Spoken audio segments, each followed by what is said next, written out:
Hi friends, welcome to Kalakkal kitchen. எல்லோரும் எப்படி இருக்கீங்க? இன்றைக்கி பாசிப்பயிரை வச்சு நம்ம தோசை பண்ண போகிறோம். ரொம்ப ஹெல்த்தியான ஒரு ப்ரோட்டீன் ரெசிபி தான் இது. வாங்க எப்படி பண்ணலான்னு வீடியோவில் பார்க்கலாம்.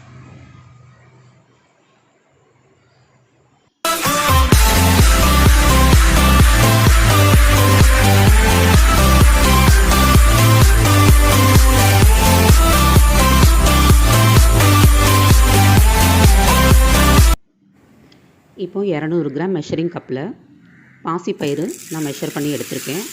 இதை நம்ம ஊற வச்சிடலாம்.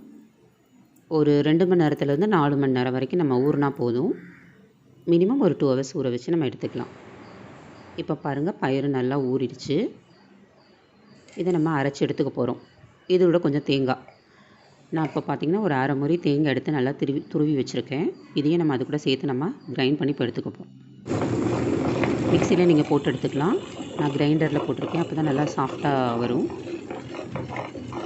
அரைக்கும்போது இது கூட ஒரு ஸ்பூன் ஜீரகம்,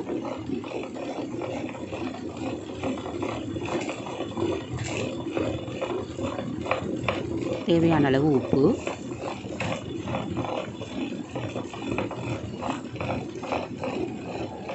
காஞ்ச மிளகாய், காரத்துக்காக காஞ்ச மிளகாய் சேர்த்துருக்கோம். ஒரு பிஞ்ச் காயத்தூள் போடுறோம். பெருங்காயத்தூள் வந்து கொஞ்சமாக சேர்த்துக்கிறோம். ஒரு பிஞ்ச் போட்டிங்கன்னா போதும்.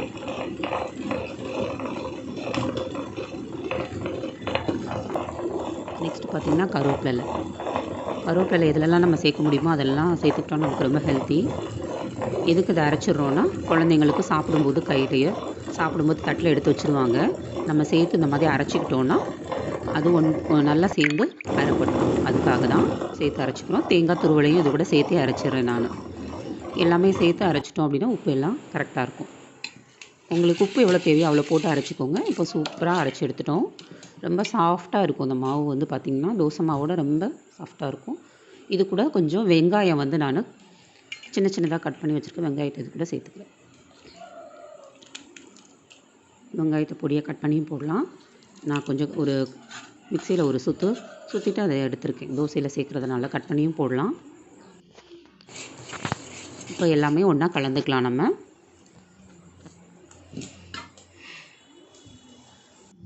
இப்போ நம்ம தோசை வாத்து எடுத்துக்க போகிறோம். மெல்லிசா அழகாக வேணுங்கிறவங்க மெல்லிசா ஊற்றிக்கோங்க. உங்களுக்கு அடை மாதிரி வேணும்னா நீங்கள் அடை மாதிரி ஊற்றி சாப்பிட்டுக்கலாம். ரொம்ப ஹெல்த்தி இந்த தோசை வந்து பார்த்திங்கன்னா பாசிப்பயிறு ப்ரோட்டீன். பயிறு சாப்பிடாத குழந்தைங்க இந்த மாதிரி நம்ம தோசையாக செஞ்சு கொடுக்கலாம். ரொம்ப ஹெல்த்தியானது, இம்ப்ரூவ் ஆகும். ப்ரோட்டீன்ஸ் இருக்கிறதுனால டெய்லியுமே எடுத்துக்கலாம். நம்ம நல்லா கலர்ஃபுல்லாகவும் இருக்கும். தோசை வந்து பச்சை கலரில் அப்படியே பார்க்கும்போதே பாருங்கள், தோசையே அழகாக வாசமாக இருக்குது. தேங்காயெலாம் போட்டிருக்கிறதுனால அப்படியே கம்மன்னு சூப்பராக ரெடி ஆகிடுச்சு தோசை. இது நீங்கள் புளிக்க வைக்கணும்னு இல்லை ஃப்ரெண்ட்ஸ், அரைச்ச உடனே நம்ம இதை உடனே செஞ்சிடலாம். இதில் தான் ஸ்பெஷல். இந்த இதில் இதுக்கு நான் தேங்காய் சட்னி வச்சுருக்கேன். இதுக்கு வந்து பெஸ்ட்டு காம்பினேஷனே வந்து தேங்காய் சட்னி தான். ரொம்ப ருசியாகவும் இருக்கும், டேஸ்ட்டாகவும் இருக்கும். நம்ம பயிறு தோசை வந்து எதுவுமே இல்லைன்னா உடனே ஊற வச்சு செஞ்சிடலாம். இந்த ரெசிபி உங்களுக்கு பிடிச்சிருந்ததுன்னா லைக் பண்ணுங்கள், ஷேர் பண்ணுங்கள், சப்ஸ்கிரைப் பண்ணுங்கள். தேங்க்யூ ஃபார் வாட்சிங் ஃப்ரெண்ட்ஸ்.